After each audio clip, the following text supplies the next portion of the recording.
ប៉ុនគឺគេកាន់សាសនាសិនតូហើយនិងសាសនាព្រះពុទ្ធច្រើនជាងគេព្រះពុទ្ធនៅជប៉ុនគឺមានទាំងនិកាយមហាយានហើយនិងនិកាយ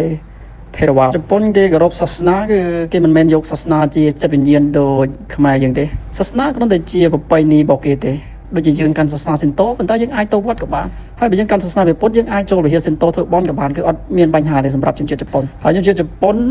គឺប្រហែលជា63%គឺអត់កាន់សាសនាអីទាំងអស់ព្រះពុទ្ធនៅជប៉ុននេះគឺនៅសម័យបុរាណឃើញថារុងរឿងមែនទែនតែជប៉ុនគេយកណារ៉ាជាទីក្រុងហ្នឹងគឺគេមានឃើញ